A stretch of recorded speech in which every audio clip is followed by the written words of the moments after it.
আজকে আমি একটা নতুন রেসিপি বানিয়েছিলাম, সেটা তোমরা দেখতেই পাচ্ছ। এই রেসিপিটা বানানোর জন্য প্রথমে আমি আলুগুলোকে সেদ্ধ করে নিয়েছি। সেদ্ধ করা আলুর ওপরে কুচনো আদা, কুচনো কাঁচা লঙ্কা দিয়ে দিয়েছি। এরপরে এর সাথে ধনেপাতা ও পেঁয়াজ কুচি দিয়ে জোয়ান একটুখানি হাতে ঘষে নিয়ে দিয়ে দিতে হবে। এরপর এর মধ্যে একে একে মশলাগুলো দিতে হবে। আমি একটা ভাজা মশলা রেডি করে নিয়েছি।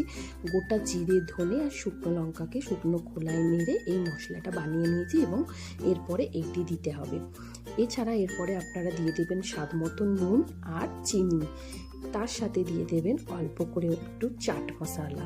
এই সমস্ত কিছু মশলা দেওয়ার পরে আমার কাছে একটু লঙ্কার আচার ছিল বাড়িতে বানানো।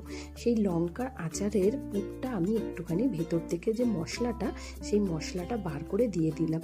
এতে কিন্তু টেস্ট আরও দ্বিগুণ বেড়ে যাবে। এরপরে আলুটা ভালো করে মেখে নিয়ে কড়াই অল্প পরিমাণে সাদা তেল দিয়ে আলু ভাতেটাকে কিন্তু একটুখানি আলুর যে পুরটা সেটাকে একটুখানি নাড়াচাড়া করে নেবো। মিনিট 5 মতো নাড়াচাড়া করে নিলেই হবে। এই দিকে আমি একটু আটা মেখে নিয়েছি।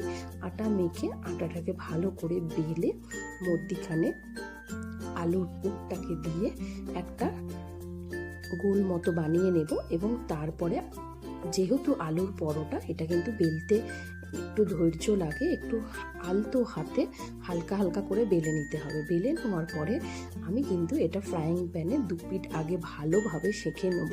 সেঁকে নেওয়ার পরে আমার কাছে যে দেশি ঘি ছিল, সেই ঘি দিয়ে এটা আমি ভেজে নিয়েছি। এটা কিন্তু খেতে দুর্দান্ত হয়েছে। আপনারাও কিন্তু একবার এই রেসিপিটা বাড়িতে ট্রাই করে দেখুন। সকালের জলখাবার কিন্তু আপনাদের একদম জমে যাবে। এরপরে আমি এইটাকে গরম গরম পরিবেশন করেছি।